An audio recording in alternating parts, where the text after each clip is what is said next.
वह पंच महायज्ञ क्या है? देव, ऋषि, पितर, समाज, अतिथि। देवऋण यानी देवी देवता जो हमारे कुल देवता हैं उनके प्रति नाम जप करना, कुलाचार पालन करना, उनकी कृपा पाने का प्रयास करना, वह देवऋण है। किस प्रकार से हम देवऋण दे सकते हैं? ऋषि ऋण यानी कि जैसे मैंने आपको बताया, हम टीका क्यों लगाते हैं, शिखा क्यों रखते हैं, साड़ी क्यों पहनते हैं, साधना क्यों करते हैं, हमारे ऋषियों ने जो इतना बड़ा अध्यात्म शास्त्र का ज्ञान दिया है उसे जब हम समाज को देते हैं, अगली पीढ़ी को देते हैं, उसे ऋषि ऋण करते हैं। यानी प्रत्येक गृहस्थ का यह कर्तव्य है कि इस धरोहर को वह अगली पीढ़ी तक पहुंचाए। उसके बाद पितर, जिसके कारण हमारा यह अस्तित्व है, उनके प्रति कृतज्ञता का बोध रखना, वह पितृ ऋण कहते हैं उसे।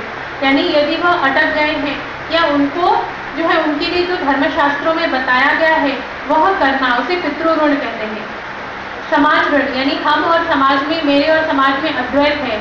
हम संत तो है नहीं कि गुफा में जाकर बैठ जाएंगे, कंदमूल खा लेंगे, हवा पी लेंगे।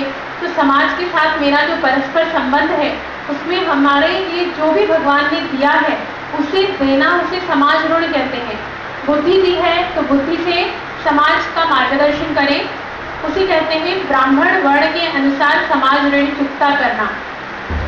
अगर आपके पास आत्मबल है और आप शरीर से पुष्ट हैं तो समाज को योग्य समय आने पर दुर्जनों से रक्षा करना, उसे क्षत्रिय वर्ण के अनुसार जो है समाज ऋण चुकता करना कहते हैं।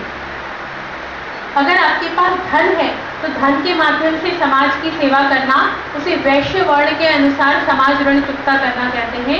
और अगर धन भी नहीं है, बुद्धि भी नहीं है, प्राण अर्पण करने की भी तैयारी नहीं है, तो ऐसे में शरीर के माध्यम से समाज ऋण हम चुकता कर सकते हैं। और अंतिम है अतिथि, यानी अतिथि देवो भव। तो किसी ने मुझसे कहा कि पता नहीं कोई आजकल नई पिक्चर आई है कि अतिथि तुम कब जाओगे। तो ये पाश्चात्य संस्कृति की कृपा है कि हम कहते थे अतिथि देवो भव, और अभी कैसे कहते हैं, हाँ अभी जो बड़े बड़े शहरों में है ना, उन्हें अतिथि को देखकर परेशानी होती है। वो कहते हैं कि आप फोन कर क्यों नहीं आए। जैसे विदेशों में क्या होता है कि यदि वो किसी ने आपको 8 बजे, उन्होंने कहा आप 8 बजे आइएगा, तो अगर 8:01 पहले वो पहुंच गए तो बाहर खड़े रहते हैं और पक्का 8 बजे घंटी बजाते हैं। और हमारे यहाँ पर अतिथि का मतलब क्या था? जिसके आने का कोई तिथि नहीं, उसे अतिथि कहते हैं। तो समझ लीजिए हमारी संस्कृति और विदेशी संस्कृति का फर्क क्या है, और हमने कितने प्रेम से मलेच्छों की संस्कृति को अपना ली है और कहते हैं कि अतिथि तुम कब जाओगे। तो यह जो 5 ऋण है, यह 5 ऋण यदि प्रत्येक गृहस्थ देते हैं तो उनका जीवन सुखी रहता है। हमने कितने ही घरों में देखा है कि देव कृपा होती है और पितृ शाप होता है। यानी देवताओं के लिए बहुत कुछ कर रहे हैं पर पितरों के लिए योग्य प्रकार से कुछ भी नहीं करते। तो पितरों के लिए यदि हम कुछ भी नहीं करते तो किस प्रकार के कष्ट होते हैं वह देखेंगे।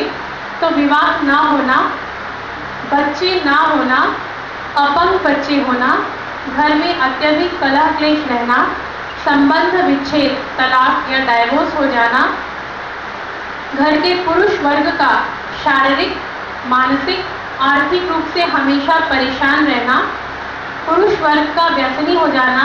आजकल तो स्त्रियां भी व्यसनी हो जाती, मॉडर्न हो गई ना, तो अगर ड्रिंक और स्मोक ना करें तो फिर मॉडर्न नहीं कहलाते हैं। तो स्त्रियों का भी व्यसन, वो भी पितृदोष है। 70% जो एडिक्शन है, 70% जो व्यसन है वह पितृदोष के कारण होता है। और उसी प्रकार से घर में कोर्ट केसेस हो जाना, यह सब जो है मूलतः पितृदोष के कारण होता है। तो यदि हमारे घर में पितृदोष है तो उसके लिए हम क्या क्या कर सकते हैं वह भी आप लिख लें।